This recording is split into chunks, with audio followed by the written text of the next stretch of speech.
मुझसे आने वाली पीढ़ी पूछेगी कि तब तुम क्या कर रहे थे, तो मैं कहूंगा कि प्रोफेसर की डायरी में मैंने वो किस्सा भी लिखा है मेरी किताब में कि मेरे सामने भी एक अवसर था। कॉमरेड मनोज मंजिल को हम बहुत पहले से जानते हैं, हम लोग कम कार्यक्रमों में मिले।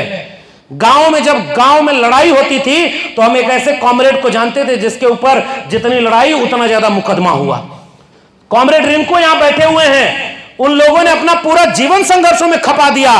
हमने तो केवल नौकरी खपाई थी साहब, और हमारे सामने तो केवल यह शर्त थी कि मेरे लहजे में जी हजूर न था और कोई मेरा कसूर न था, केवल इतनी शर्त थी।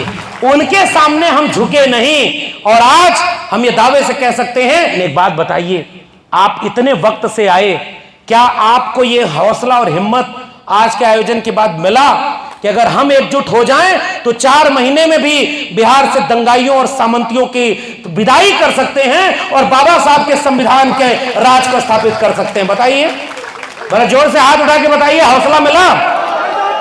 क्या सामंतियों की विदाई हो गई और उनसे क्या लड़ लेंगे और जाति को जमात में बदलेंगे कि नहीं? हाथ उठा करके वादा करिए। इसलिए मैं जाते जाते आपसे गुजारिश करके जाना चाहता हूं, यह कार्यक्रम तो खत्म हो जाएगा साहब। कर्पूरी ठाकुर 1-2 किस्सा और सुना दें, फिर आप लोग चलेंगे ही।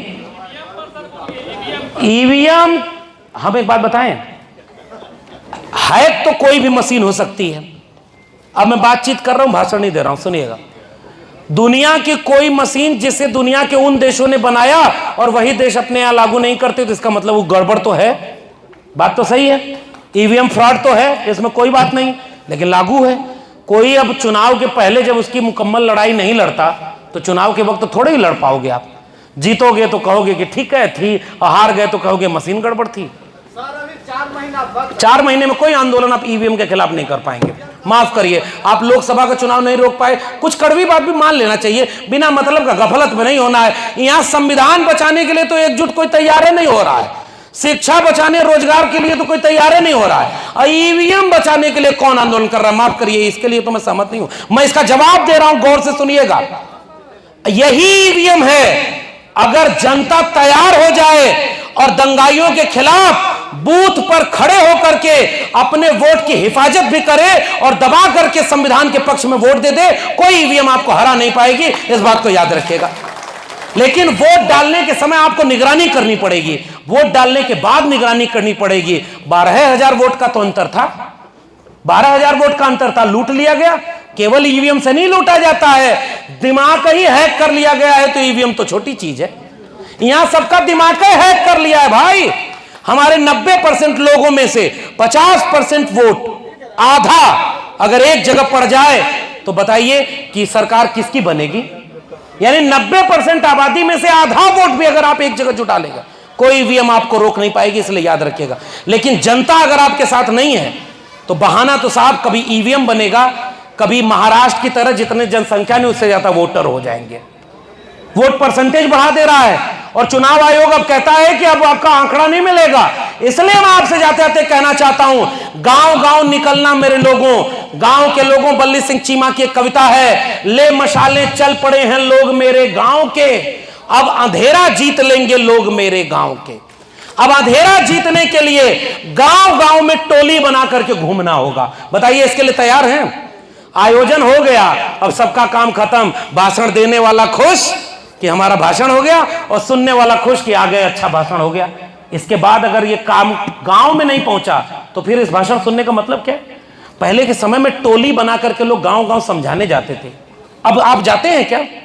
मैं आपसे निवेदन करना चाहता हूं, ओबीसी समाज के लोगों, पिछड़े समाज के लोगों, अगर अति पिछड़े समाज के ऊपर कोई जुल्म ज्यादती हो तो उसी वक्त पिछड़े समाज के लोग अगर अति पिछड़े समाज के भाई के साथ एक ही खटिया पर बैठ करके उसके कंधे से कंधा मिला करके ये नहीं कहना शुरू कर देते हैं कि मेरे भाई पर अगर हमला हुआ तो हमला मेरे ऊपर है और इसको बचाने के लिए मैं कंधे से कंधा मिलाकर खड़ा हूं, जब तक आप ये आचरण में नहीं उतारोगे तब तक भाषण देने से कोई एकजुटता नहीं बनने वाली। बताइए, सही है कि नहीं?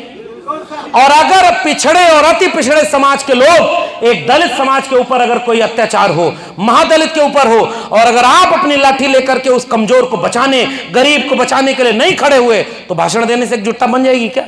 इसलिए लड़ाने वाले आएंगे, याद रखना कि जीतने का ये हुनर भी आजमाना चाहिए, और जंग अगर भाई से हो तो हार जाना चाहिए। इसलिए अपने लोगों याद रखना, अगर आपका अपना भाई कोई आपकी शिकायत करे ना तो दिल बड़ा करके सुनना सीखो, सुन लो आप।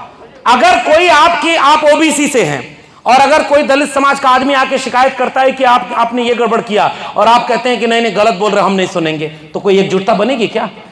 इसीलिए मैंने कहा जीतने का ये हुनर भी आजमाना चाहिए, और जंग अगर भाई से हो तो हार जाना चाहिए। कंधा लगाओ कंधा, जिसकी आबादी ज्यादा है। एक समय मंडल आंदोलन का नारा लगा था, जिसकी जितनी संख्या भारी उसकी उतनी हिस्सेदारी। मैं उसमें जोड़ कर जा रहा हूं पसमानदा आंदोलन का नारा कि जिसकी जितनी संख्या भारी उसकी उतनी जिम्मेदारी। बताओ जिम्मेदारी निभाने को तैयार हो? बताओ जिम्मेदारी निभाने को तैयार हो आप? अगर आपकी तादाद ज्यादा है तो कम तादाद वाले को कंधे से कंधा मिलाकर उसके साथ खड़े होगे कि नहीं खड़े होगे? कमजोर के साथ खड़े होना होगा ना। और याद रखना, न्यूनतम सहमति पर एकजुटता बना लो, अधिकतम सहमति पर कोई एकजुटता नहीं बनेगी। दो भाइयों में नहीं बनती, पति पत्नी में नहीं बनती, तो क्या इतने बड़े समाज में एकजुटता बन जाएगी? लड़ाने वाले हमारे पास 10 में 5 मुद्दे हैं और जोड़ने वाले केवल 4 मुद्दे भी हैं, तो 5 मुद्दे अगर हम बचेंगे तो बाद में भी निपट लेंगे। जितने मुद्दों पर हम और आप एक हैं उतने मुद्दों पर एक हो जाना, तब जाकर के दंगाइयों को सत्ता में आने से रोक सकते हो आप और अपनी हुकूमत ले आ सकते हो।